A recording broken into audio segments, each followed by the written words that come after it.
Showtime! Welcome to the show. I'm Brent Holland, and welcome one and all to Night Fright. I'm excited tonight, folks. I'm excited because we're going to take you on a journey tonight. We're going to take you on a ghost hunting journey with a ghost hunting team at a Peterborough, Ottawa in Ontario. Now, they've gone to different places, various haunted locations right around the province, and what they found is going to shock you to your core. This is the real deal tonight, folks. This isn't anything fake or anything like that. We're going to be talking about real ghost hunting in the trenches.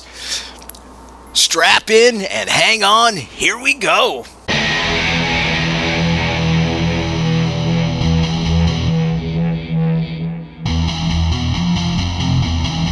There is a time to question. There is a time for answers. There is a time to challenge. There is a time to speculate. There is a time for change. There is a time for truth. The time is now.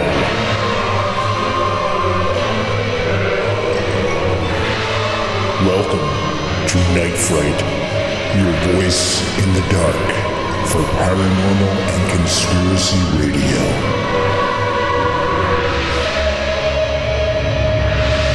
And now your host, Brent Holland.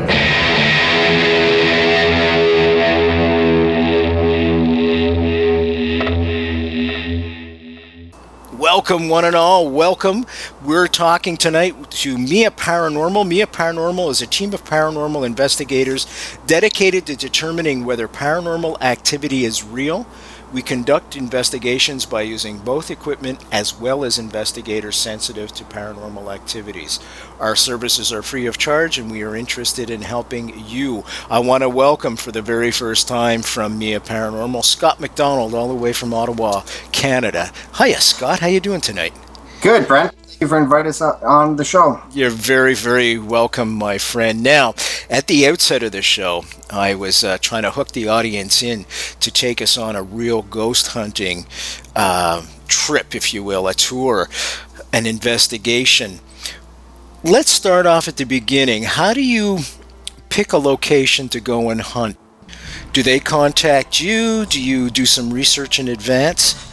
It's a bit of both. So in some cases, they've actually contacted us, and in other cases, some of our case managers, we do research, we check out some local legends, and then we'll contact the organization to see if they're interested. Okay, let's talk about the Cornwall investigation you did. That was the one that really, really creeped me out when I was looking at it because of some of the apparitions you caught and the EVPs and things. Yeah, yeah, no kidding. You say it so nonchalantly. You know, I've got the holy water spread out everywhere here tonight. Okay, did they contact you to come and do an investigation? Were they experiencing, I don't know, things that couldn't be explained, bump in the night, that type of thing? Well, we heard a lot of rumors about the Cornwall jail, so we wanted to check it out. So that was actually one of the ones that our case manager called up, and we were able to work out a date. We were mutually able to do it. So yeah, we definitely contacted them because of all the rumors we've been hearing over the last several years. What are some of those rumors? That it's a lot of activity, actually. There's bumps. Apparently the story is there was a nurse killed there. Some of the inmates who had died there weren't very nice characters, and yeah, just a lot of rumors. And as a matter of fact, we got a lot of EVPs that back up that it is definitely a very active place. Was there capital punishments that went on there in terms of, I don't know, tortures? Was anybody electrocuted, hung? Hung. Yeah, Really? there was a lot of hangings there, yes. And they actually still, and I think, well, we haven't posted them yet, but we will post some pictures we got that you can actually see where the hangings were, where the gallows was, and yeah, it's pretty creepy stuff. No kidding. Now, how do you prepare yourself? Here you have a location. You're not on location yet. Do you have a car that you fill up with equipment? Yes, we carry a lot of equipment. We usually have 2 cars, and we bring in quite a bit of equipment. A lot of cameras, a lot of digital cameras, a lot of recorders, a lot of still cameras, and so forth. So it usually takes us about a good hour to set up before we start investigating. Do you tend to go in at night, in the day? Is there a specific time you tend to go in that may be more active than others?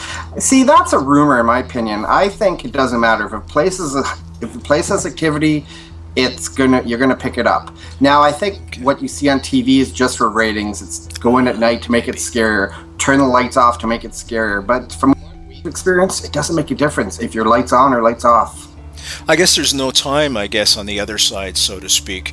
Now, was in this particular case the Cornwall jail, were the hangings in a courtyard? Did they take place inside, perhaps in a basement, in a special room? Yeah, no, at Cornwall jail there was a courtyard, so it was a area outside, but it was within 4 walls. So it was in, I'd say, about a 15 by 15 area, and they just built it up for that purpose. So there was a wooden structure that contained the rope. What time frame would we be looking at that these, because you know the capital punishment has been banished now, folks, in Canada? I think it was 1964 they finally, that was the last one, and I think it was banished in 1976 under Trudeau, if I'm not mistaken. So it's been quite a while, actually. There hasn't been any capital punishment in Canada, but what type of time frame would we be looking at now for the Cornwall jail in specific? I think it's about, capital punishment sentence was carried out, I think, in the 50s. Oh, you see, that surprises me. I thought it would have been much further than that, actually. So that's, yeah, not recent, but certainly not in the distant past. You know, no. I'm sure there's people alive that remember that. Any idea what was the person guilty of? I think murder, that one. Yeah. I think on our video we have one of the tour guides, and she's explaining a lot of what's going on and all the claims. So anybody's interested in knowing more, they can click on our website and go check out the Cornwall video. And we spent a lot of time setting up what's going on and getting a lot of her footage explaining everything that's occurring there. And I believe she talked about the last hanging. The history of it all. Yeah, now, folks, absolutely. I just want to tell you his coordinates. MIA, isn't that funny? MIA Paranormal's coordinates are always going to be on the www.Night Fright Show website. Just click on the picture associated with tonight's guest. That'll take you right to their website. And I was there visiting today. There's a wealth of information. There's creepy pictures. Be prudent when you go if you're a little bit faint of heart. You know, don't go expecting wonderful, happy pictures. We're talking here. There's some great videos. There's some historical facts. This is a real, true ghost hunting team. Now, y'all jump in a car, a van, to go to Cornwall? Yeah, we usually take a van and a car, so we have a couple vehicles. Now, is there a specific spot where you, or how would you hook up the cameras to do the best investigation? Well, each site's different. So one of the cameras we got for this, for the Cornwall jail, is there's a claim that one of the cell doors actually opens and closes on its own. Now, we had the camera hooked up on that. And now here's an interesting story, and I think we even got this on our video. We had just put in brand new batteries in the camera, and we came back within 15 minutes, and they were completely dead, drained. Really? No more power. We were blown away. It was... We just they were Duracell, so they were good batteries, took them out, put them in, hooked up the camera, and 15 minutes later the batteries were dead. Now, this wasn't an indication or a message for you guys to get out of there? You see, I'm a big sissy with this. I would have bolted for the door, man. Wouldn't have caught me there for anything. Yeah, we just became more determined than ever when that happened to figure out what was going on and get some good proof. And we got some good proof, Brett, let me tell you. Can you describe some of that for us? Oh, absolutely. So, in one of the clips, I was trying to actually aggravate it so it would, or some of the, and then let me just back up for a sec. There was more than one entity. We had female voices, we had male voices, right? And we think that was the nurse that died. Ah, okay. So with the male ones, I was trying to antagonize them because that's a good method. And you know, I was saying, I believe this clip, I was saying, "Are you chicken? Come on, you show yourself, and if you don't, give us any proof. We think your chick really trying to antagonize it, and like got the biggest. It's actually up on our site. I mean, and so for those who are offended by language, don't go listen. But it literally told me, "So are you chicken?" Its response was "F you," and it didn't say F. It was full blown. Really? Now, you weren't afraid that this thing may attach itself to you and come home with you and an uninvited guest? No, we always try to, some of the methods that some of our guys have trained us on is try to shield yourself in white light. To try, and that, the theory behind that is it's supposed to protect you from these entities and these spirits and so forth. So you're always trying to keep yourself cleansed, protected, and so forth. Does religion come into it at all? By the way, folks, I should tell you who we're speaking with because I'm so engulfed here. Scott McDonald is a member of MIA Paranormal. MIA Paranormal, of course, is a paranormal investigative team. They were talking about one of the investigations they did right here in Ontario, Canada, in Cornwall. Cornwall's a smaller city, I guess 100,000 people, just on the border of Quebec along the 401. And they have an old building there that was a jail where apparently in the 1950s was the last hanging, corporal punishment, and they have found some creepy things. Now, Scott, does religion come into it at all when you're doing something for protection? Like, do you wear I guess I'm thinking of vampires, perhaps. Maybe I'm off base here, right? I wouldn't say so. As a matter of fact, I mean, since I started this, I would classify myself as less religious and more spiritual, if that makes any sense. Can you explain that to us? So, really, how I would explain that is things in the Bible and things you're told when you go to Sunday school and church. Really, according to them, ghosts don't exist. You die, you either go to heaven or you go to hell, and that's it, and that's all. But from a spiritual point of view, when you die, you cross over. So there's more than just your body. You're more than just a bag of bones, if you will. And so therefore, we see there's a lot of these earthbound spirits still on the earth plane. And these are the ones that we're interacting with. So really, according to religion, they shouldn't even be there. Now, a spirit, once it crosses over, does it make a conscious choice, I don't know if that would be the correct terminology, to hang around afterwards and stay with a specific spot? Yeah, that's the theory. So when some of these earthbound spirits, they haven't really crossed over completely. So apparently some of them, they don't want to go. They're attached to something, or some are traumatized, or some are mad. There's different reasons. So there's different theories. So you might come across a more malevolent spirit, and it might be the ones telling you to go F yourself or whatever. And on the other hand, we did one in Peterborough in the summer, and that was the Peterborough Little Theatre Guild. And so the story there is, it was a caretaker. His name was Chappie, and he was nice and wasn't telling us to go, and we were setting up in the sound booth, setting up our equipment. We were moving around some of their equipment, and we had this clear EVP, and it said, "Don't do that." Very, very clear. And, the theory there is he's hanging around that place because he loved it and he doesn't want to move on. He just liked it, and he's attached to it, and why not? I mean, that's not a bad way to spend eternity if you're attached to something. And basically, that's it. Yeah. Now, the malevolent ones. Let's go back to those guys. I mean, this guy that tells you to off. You see, I would have said, "No problem, sir. I'm out of here. Get you a cup of coffee tomorrow." When that happens, what is the reaction of the team? Do you kind of band together to try and ward off this evil entity, I guess you could call it? Yeah, we try to focus our energy, if you will, and try to not let it disturb us and bug us. We're just interested in trying to document its existence and really try to verify whether it's there or not. And at the same time, we are trying to protect ourselves. Like, we don't want to leave ourselves open to any sort of spiritual attack. So, it's a bit of a balancing act. www.nightfrightshow.com, folks. Click on the picture associated with tonight's guest. That'll take you right to their website, MIA Paranormal.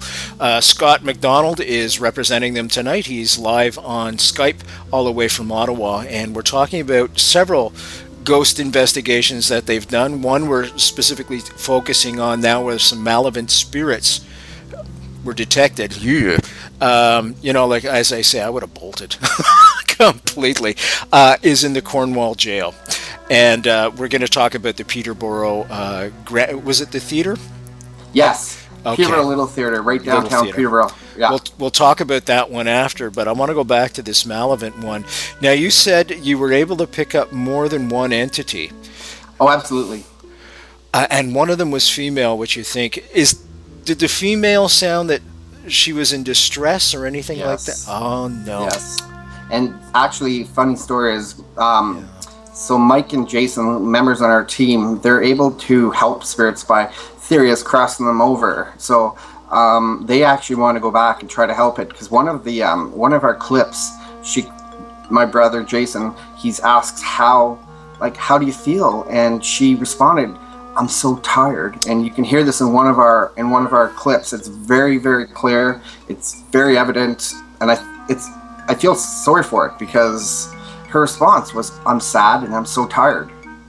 So those feelings do transgress the line between death and life. You know, I've listened to EVPs before, and whenever I come across children, that always just wrenches. You know, it's heart wrenching.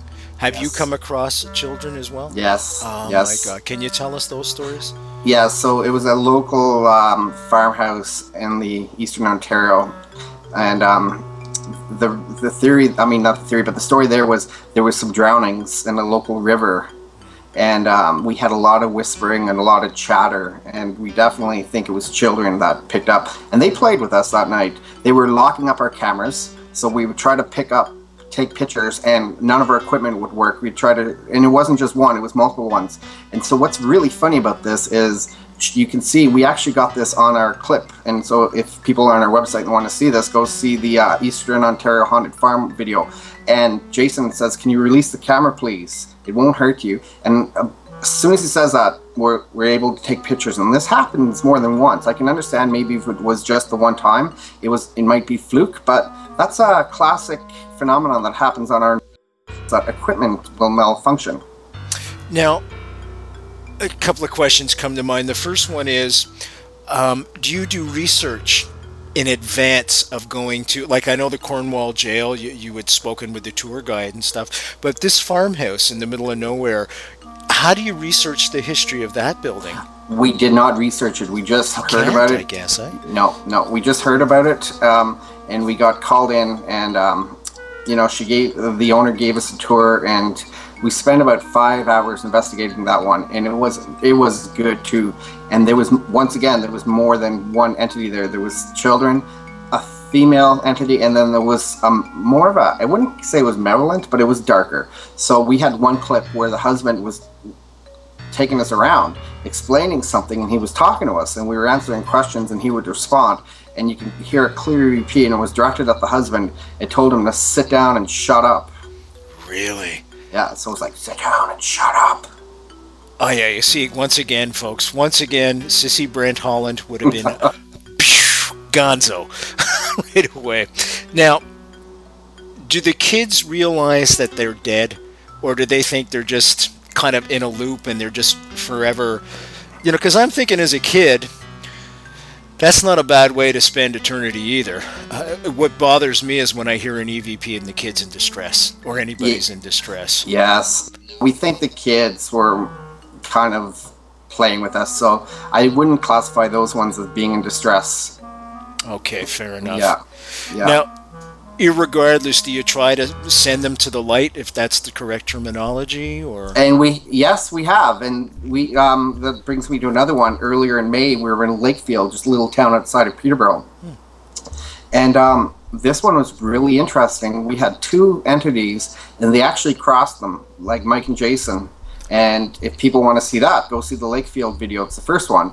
And this one is one of our most interactive videos that we had. We had flashlight interactions. We had, like, so for example, we said, show us a sign that you're here before you leave. And all of a sudden, the flashlight just started flickering on demand. Yes. Whoa. Exactly. And you could see that right in our video. And so and then they said, well, we want you to go light and cross over.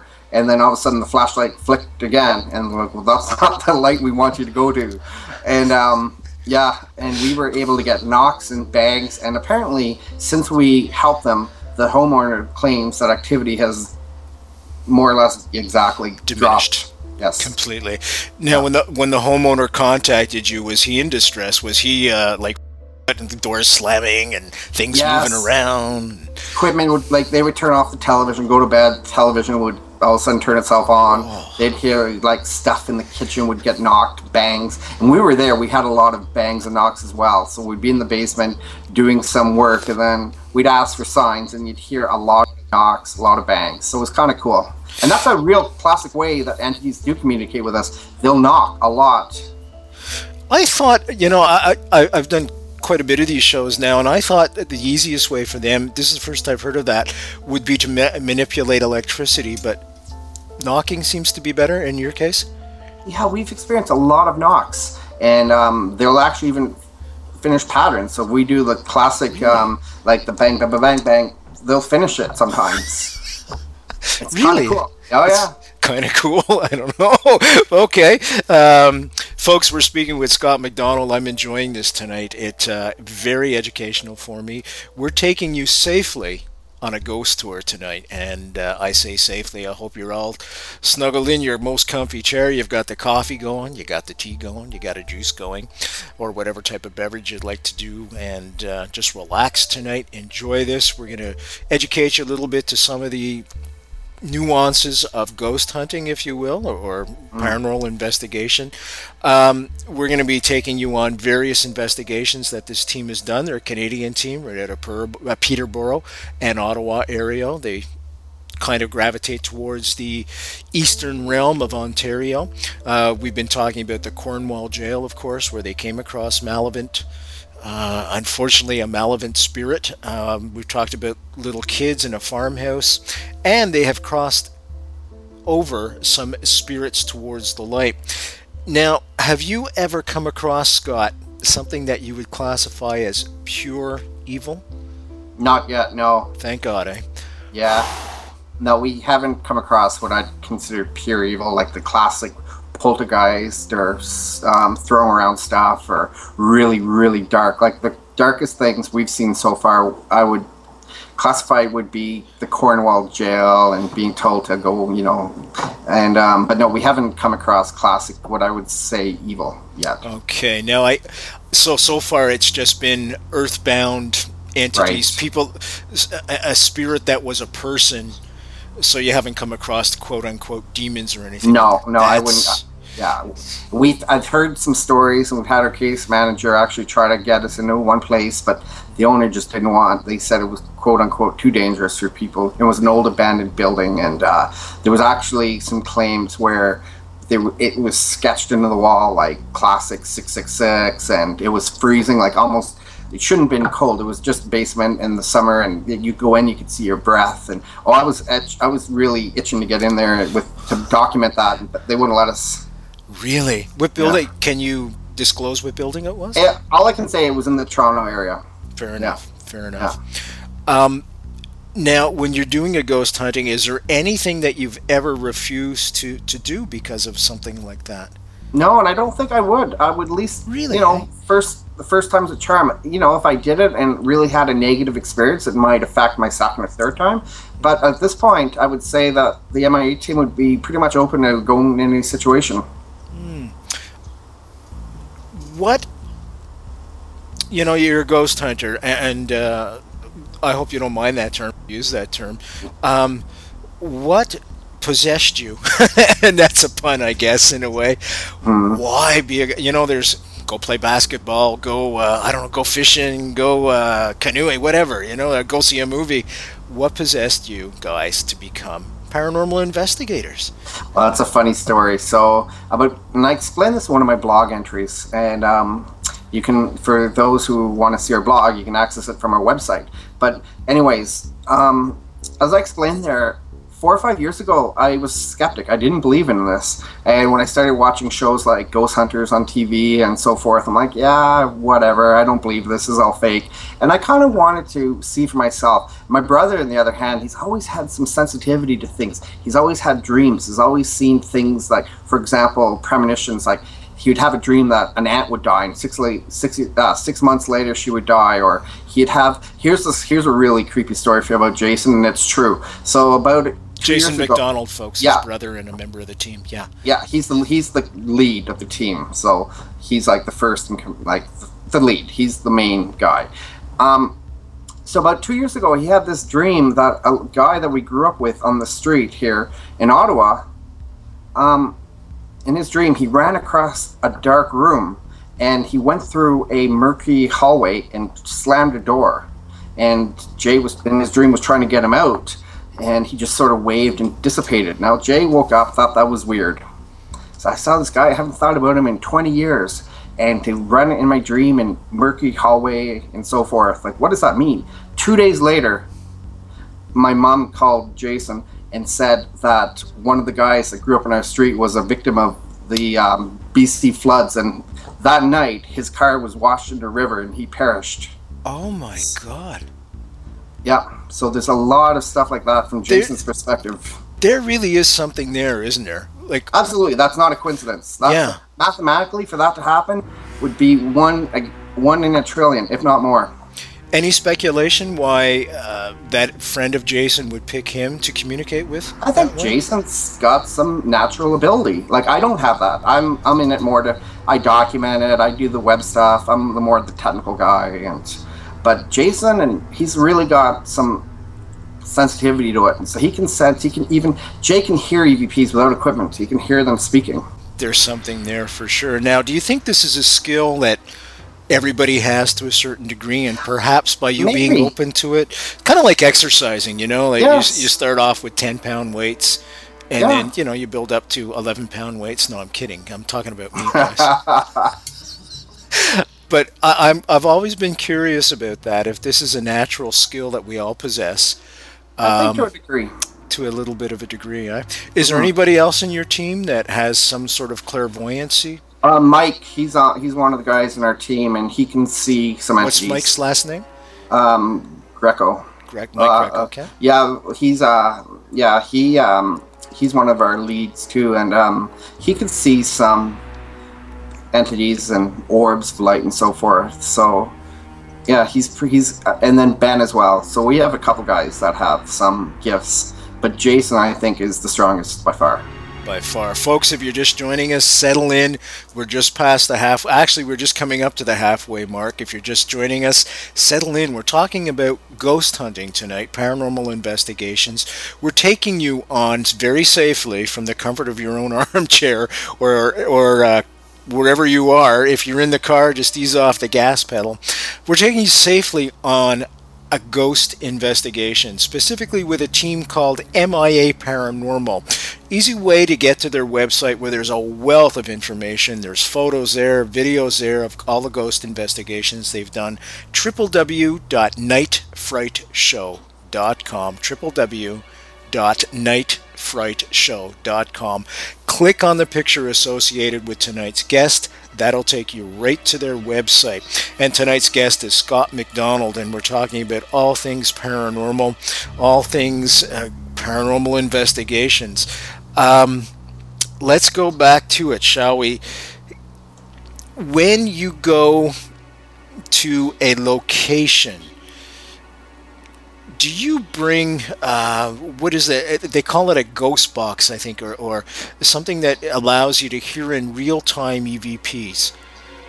That's a good question, actually. So we have a lot of really high-end recorders, and just like we're wearing headsets now, the headsets that we wear on investigations, it amplifies. So if it's a really good message from an entity, we can hear it. And there's actually a good story on that, and that we were doing an investigation of a retail store in Peterborough, and you can hear the guys, they kind of heard what it said. They knew it started with H, so they thought they heard Howie, like Howie Mandela, or Hobart. So you can hear that they're arguing over its name. So Mike goes, I think it's Huey. And Jason goes, no, it said Hobart. And it corrected them. So it said have in real time. So it actually interacted with them and corrected them. We were blown away when we heard that. That's incredible. So you can really talk to them and get answers back. Absolutely. Absolutely. It's real time. It's fascinating. So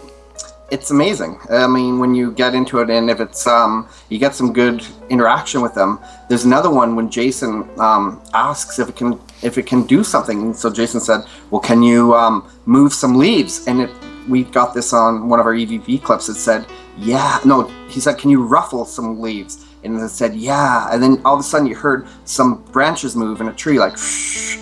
So a lot of interaction like that. What type of questions do you... I mean, I'm trying to imagine myself in your situation, in your shoes, with your team around. What type of questions do you ask a ghost? Well, there's a whole range of questions. So you could ask, what year did it die? What's your name? What kind of things did you like to do? If you want to provoke it a little more, you can kind of get at it in a way. Like I kind of... During the Cornwall investigation, I called it a chicken or so forth, and kind of got mad at me and got the response that I got.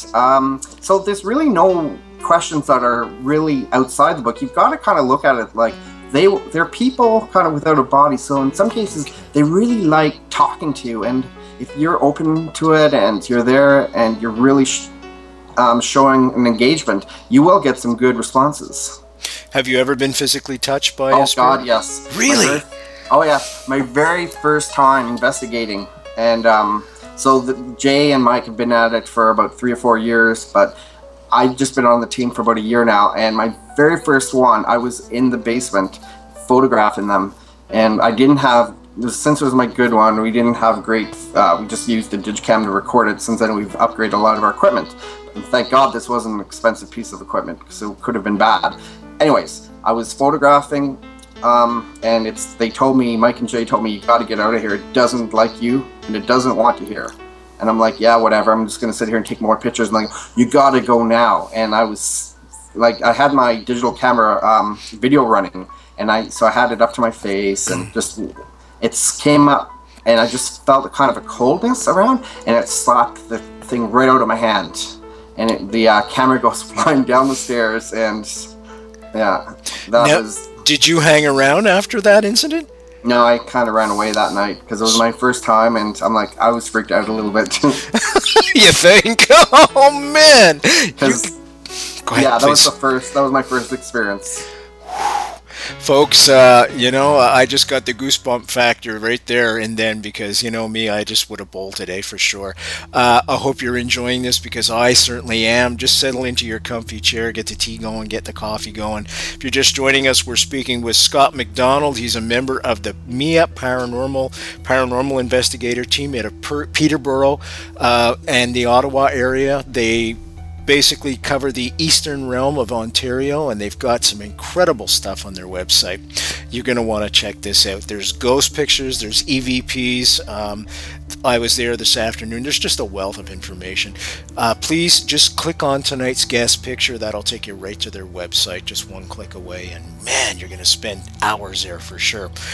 If somebody wanted to get in touch with you, by the way, I meant to ask you this before, is that information right there on your website as well? Absolutely. We have a contact list, so anybody can just click on contact us and ask us a question, request an investigation, call us up on any of our evidence. We would be more than happy to explain where we got it and how, and anybody's able. We encourage people to contact us, whether or not they're true believers or skeptics. I admire the fact that you don't charge for your service.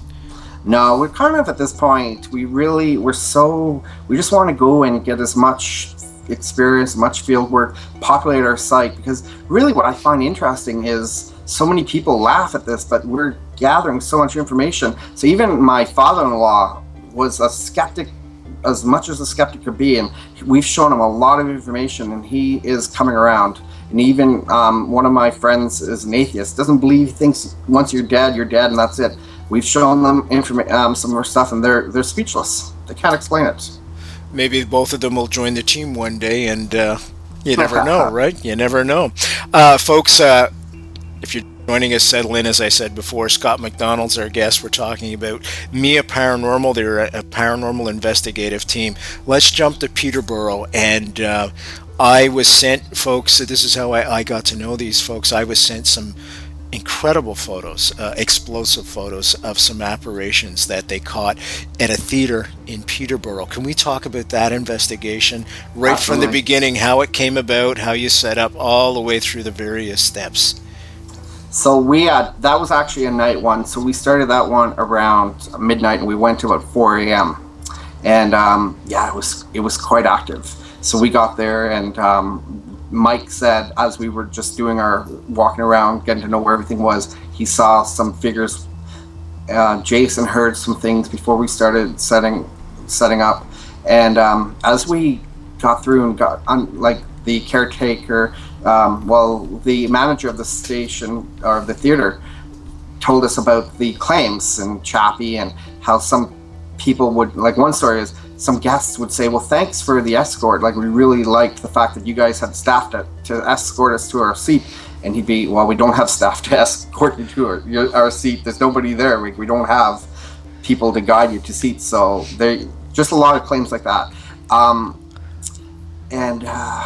So basically the story there is it's Chappie, like I was saying earlier, an old caretaker. And he just apparently loves it so much he just never moved on. So we had some EVPs there, and one of the best ones was very, very clear. One of the clearest ones I've ever heard, as a matter of fact. It says, don't do that. And as you can even hear in the clip when we're running, you can hear some equipment being kind of dropped and moved around and shuffling going on. Exactly.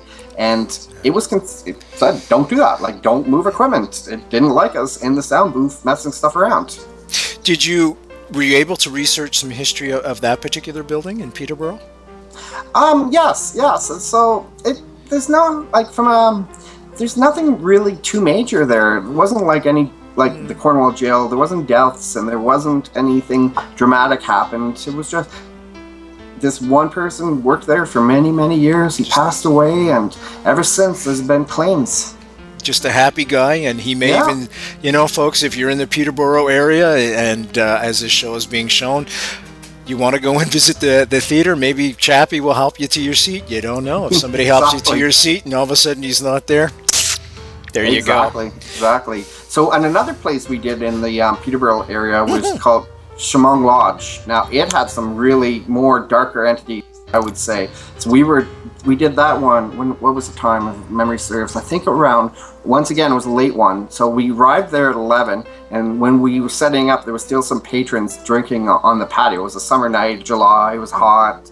A lot of people drinking beer, and they were kind of, you guys are ghost hunters, you guys Ghostbusters, and, they were having fun. But as we started to pull up some evidence, we would show them in real time, and some jaws started to drop. Yeah, for sure. What did you find? What did you show them? Well, I think within 2 hours we had a clip, and we were in the basement, and there was only at this time a couple on the patio, so they were way around the front, and we were way at the back in the basement, so there was absolutely no way that they could be contaminating our evidence. We had some, and yes, I believe this is on our video too, a growl. Like when we were in the basement investigating, we heard what sounds like a snorting bull, and that's how I would describe it. Like a real dark kind of snort. And Mike heard it, and he's like, well, what the hell is that? And we reviewed it, and we picked up some really creepy sounds. And then later on, and this brings up another fascinating thing about ghost hunting. In this investigation, we picked up what we call dated language. So the EVPs actually used language at the time. So we get expressions that haven't been used in over, say, 100 years. So one of the expressions from the Shamong Lodge was a female voice, and we said something, and she responded by saying, "Oh my heaven and stars." Like, I don't know about you, but that's something that I haven't, like, my grandmother post would use, like, "Oh my heaven and stars." It's such an old, dated... Yeah, something from another era. Exactly. And so we had a lot of dated language from that one. We had...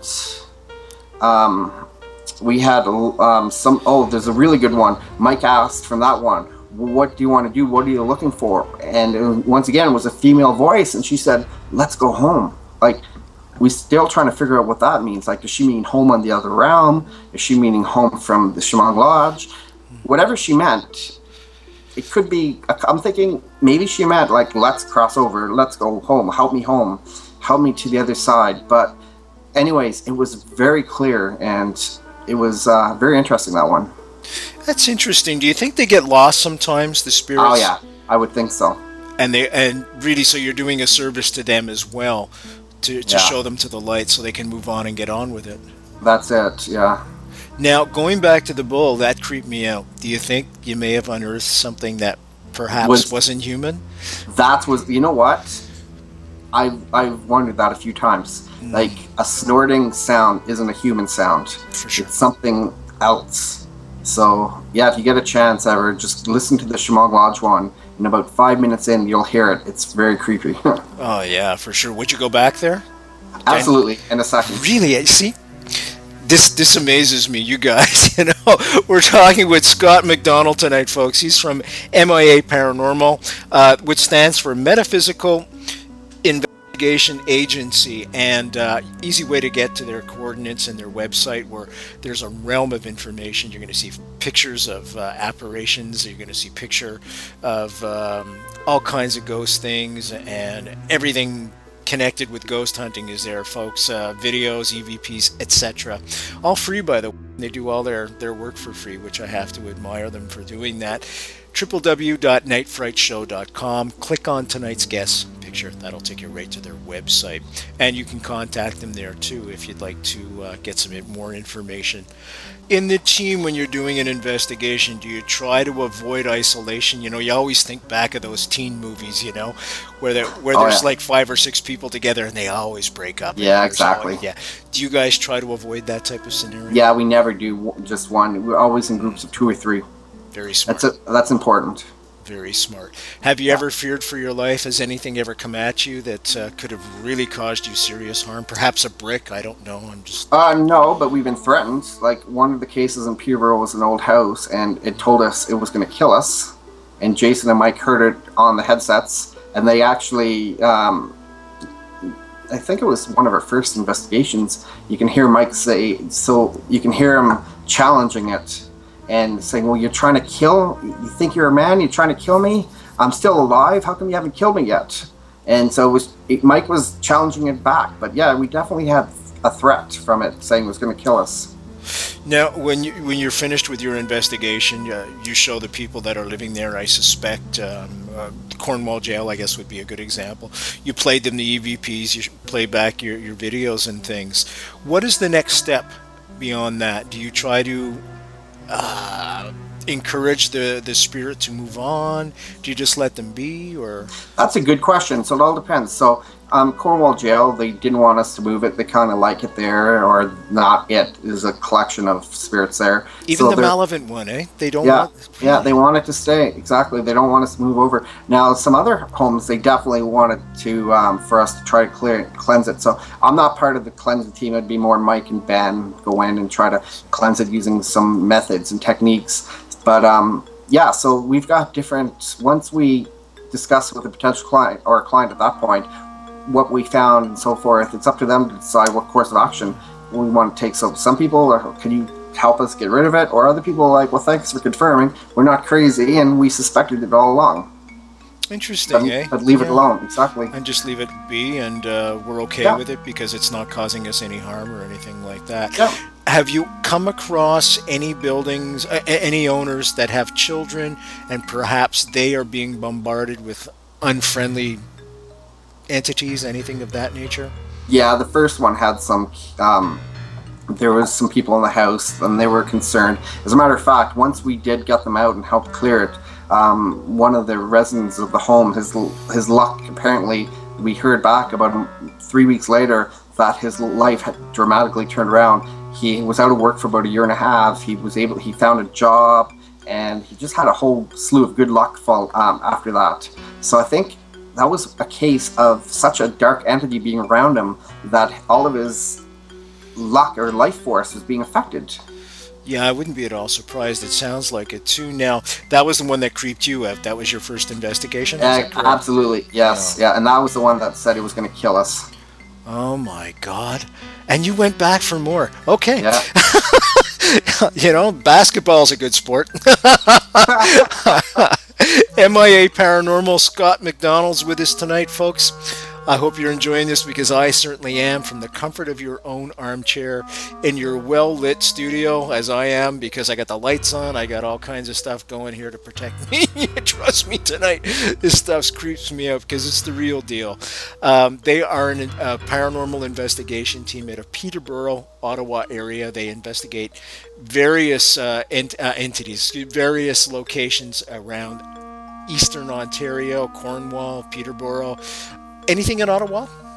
Yes, good question. So one of the most famous places in the Ottawa area was the Ottawa Youth Hospital, or the old Carleton Jail. We went there, we found a lot of cool stuff, and got some more dated language there. So we were in death row, and we had some good EVPs that night. So for example, I think one of the EVPs, I asked it its name, and its response was, it said, Paul, and then it paused, and then it said stranger. So it was almost like addressing me like, howdy, stranger. So it was using lingo from the 1800s, and the fact that it addressed me as a stranger. So hello, stranger, or howdy, stranger.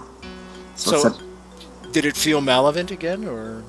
No, the Ottawa jail one, I don't think it's malevolent. I just think there was a lot of activity there, a lot of different entities. I guess when people die under those circumstances, you know, and they're not the greatest of people, I guess, to begin with. Do you think they carry that over to the other side with them as well?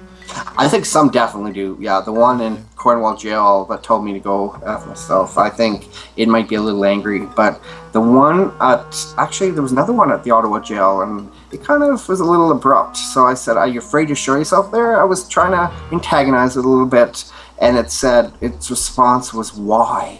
And then it abruptly said, no. And once again, it's another EVP that we have up on our site, and it was a little bit of a direct, but I wouldn't say it was malevolent. No, but I would say it was definitely wanted us to take notice. Scott McDonald's our guest tonight, folks. We're talking about ghost hunting, and he's a member of the MIA Paranormal team. www.nightfrightshow.com. Click on tonight's guest picture. That'll take you right to their website, where you can see a lot of this stuff we've been talking about. All the EVPs are there, all the videos are there from ghost investigations, as well as a phenomenal amount of pictures, and you're going to really enjoy their website. Do you, when you were in the jail, I've heard this before, that there are cold spots. Did you experience those in the jail? Yes. In both Cornwall and Ottawa, I should say?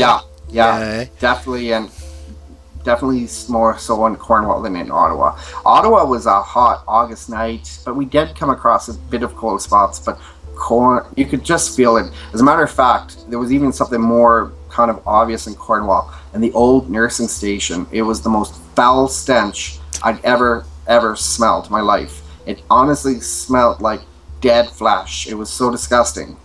And the first time we went in there on that tour, we just walked into the room, and I thought I was going to pass out. It was absolutely disgusting. It just smelled like dead bodies, like in a morgue or something. It was awful. Is there a morgue there? No. Oh, there's no morgue there. And we asked the staff what causes the smell, and they don't know. Their answer is, we don't know it. We can't get rid of it. We've tried to clean it. We've tried to get professional cleaners in there. It just won't go. It just will not leave. It just does not go away. You know, it's funny. I've heard people describe demons with that type of smell. Yeah. Yeah, be careful. Oh, man. Yeah, okay. Now, so you've got to... I was going to ask you this, too. Is there any time of year that ghosts seem to be more prevalent? I think that's a myth. I've heard, like, some people say... I think... No, I would say, from my experience, no. It's like the daytime, nighttime thing. It's just... if it's active, it's active. Yeah. I think it might be... You know, people think, oh, maybe around Halloween. No, I don't buy that. I think if it's active, it's active. Have you ever been to a cemetery? Are they... Yes, we have. That's a good question. And we have some. We were doing an investigation in the Peterborough area, and it was I guess the legend was, it was a Blackstone angel legend there. If you take a picture of it, you're going to be taunted and just whatever. And we went in and we did some EVP work and some just snapped some pictures and had some recordings out, and yeah, we got some interesting hits that night too. We had a really clear classic ghost sound. It was just a moan. It just sounded like just somebody moaning, like in a horror movie or something, and there's no explanation for it. And then there was another one when we were in that place. We asked, "What's your name?" We had a clear response. It said Cohen, like almost like Cohen. Yeah. And then there was another. It was mocking us. So as right on our tape, as we would say, "Oh, what's that sound?" You would hear it almost like mocking us. It was like, "What's that sound?" It would repeat what we were saying in a really mockish voice.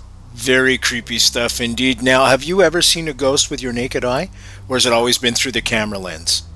Yeah, me, it's been through camera lenses after you take pictures. Mike and Jason, they've seen energy or entities without it. Yeah.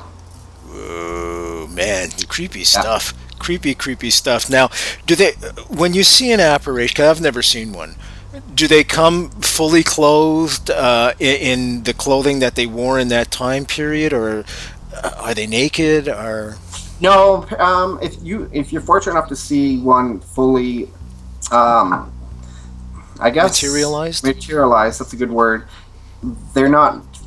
They're wearing clothes, and it's almost like from the clothes from their era. So there's a picture. Actually, there's a picture up on our blog, and I think, did I put it on our site? Yes, it's in our community section. So brings me to another good point. If anybody wants to send us their paranormal sites, we have a section on our pictures. We have a section on our site called Community, and so we like to showcase what other people snap. So there's a really good picture of entity, and this was taken by a local hunter within the last month. I think it was beginning of November, end of October, and it looked like an entity, full blown. It has a top hat on, and it's got a long coat, and it's fully materialized. Really? So go check that one out. So it's right when you go to photograph collection, go down to community section. So it's the bottom one when you open that up, and then you can scroll over and you'll find that one of, it looks like somebody dressed out of the 1800s with a top hat, a long coat. Yes, it's amazing. The whole 9 yards. Any history behind that? Did they send any history with that photograph of what they think it could have been, who it was? No, they're just like these guys. Yeah. They're hunters. They don't even believe this stuff. They're kind of laughing it off, calling it Casper the Ghost. But no, it's the story about that is, it was one of those cameras that take pictures when it senses a deer or something running by. So it only goes off when motion happens. Oh, motion sensor. Yeah, right. Yeah. Right. So I'd snapped an entity in full-blown 1800 dress, and that is so cool. Wow. Now, do entities always attach themselves, the energy, is it always attached to a physical, something physical in this realm, perhaps a building, a rock, a stone, or do they ever just float around in an open field or anything like that? I think it's a combination, actually.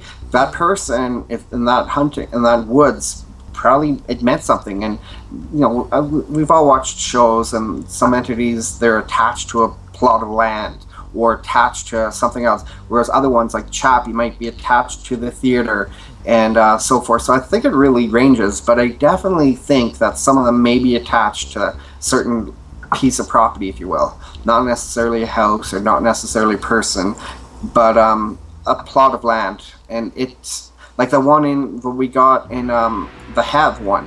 It attached itself to in behind the retail store. It's just not in the basement of the store. We also did some investigation outside in the woods and behind it. We got some good stuff. So I think it varies between land, buildings, and sometimes even people. Is that right? Wow. Yeah. Now, with the advent of digital cameras, ghost hunting seems to become more prevalent.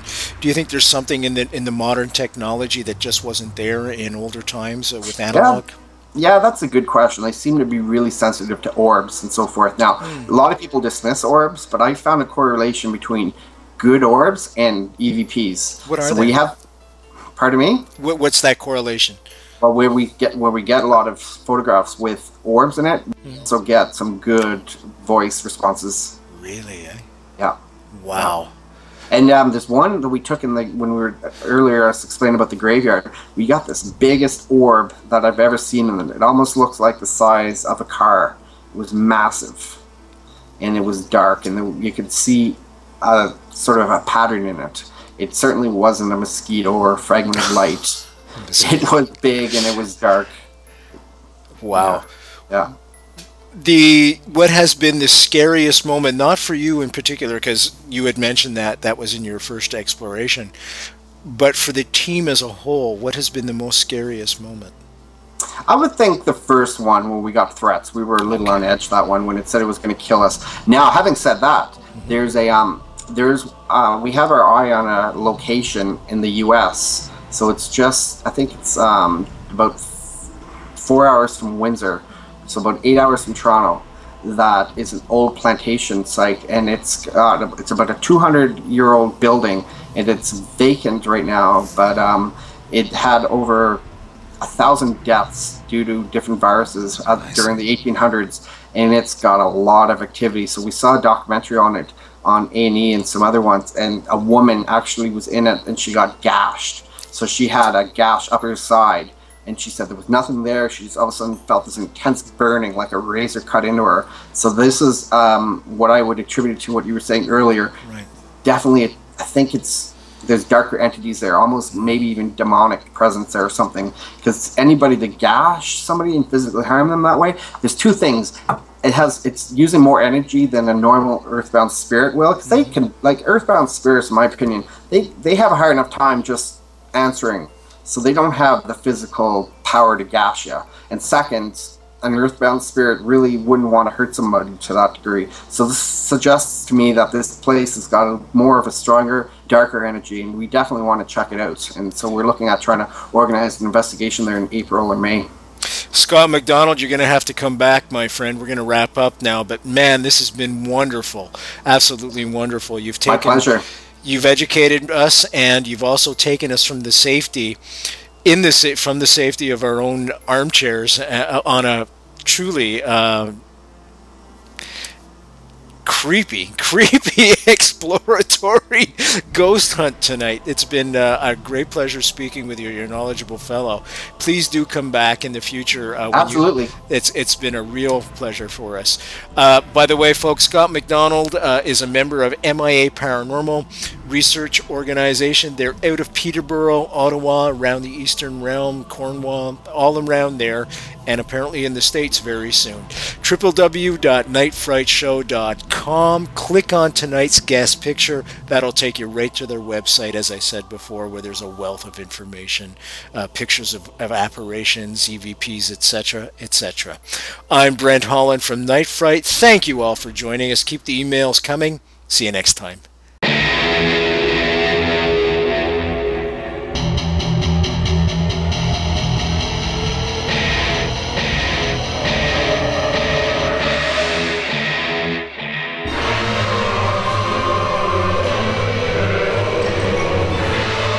You're listening to Night Fright and your host, Brent Holland. The time is now. Your voice in the dark for paranormal and conspiracy radio.